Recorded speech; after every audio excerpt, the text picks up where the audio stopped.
ԵՀԿ Մինսկի խմբի համանախագահները հոկտեմբերի 3-րդ 10-օրյակին կժամանեն տարածաշրջան ուսումնասիրելու հակամարտության գոտում իրավիճակի կայունացման ուղղված Վիեննայում և Սանկտ Պետերբուրգում ձեռք բերված պայմանավորվածությունների իրագործման ընթացքը։ Այս մասին ադրբեջանական ապագործակալության հետ զրույցում հայտնել է Մինսկի խմբի ռուսաստանցի համանախագահ Իգոր Պոպովը։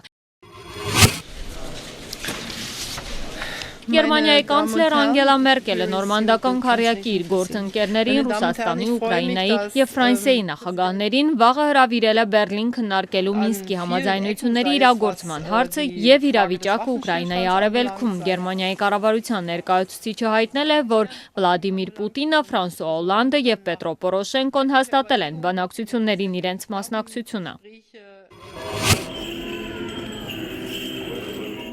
Բուքինգհեմյան պալատում կայացել է համայն-Ռուսիո պատրիարք Կիրիլ առաջինի և Մեծ Բրիտանիայի Եղիսաբեթ II թագուհու հանդիպումը, որը տևել է մոտ կես ժամ։ Հանդիպման ընթացքում կողմերը քննարկել են աշխարհում քրիստոնյաների առջև ծառացած խնդիրներ, ինչպես նաև Ռուսաստանում վերջին 20 տարվա հոգևոր վերելքը, եկեղեցաշինության, աստվածաբանական գիտություններին վերաբերող հարցեր։ Ռուսաստանի նորագույն պատմության ընթացքում համայն-Ռուսիո պատրիարքի առաջին այցը Մեծ Բրիտանիա մեկնարկել է անցած շաբաթ օրը։ Պատրիարքի այցի նպատակը բրիտանական կղզիների վրա ռուսական եկեղեցիների 300-ամյա ներկայությանը նվիրված հանդիսություններին մասնակցելն էր։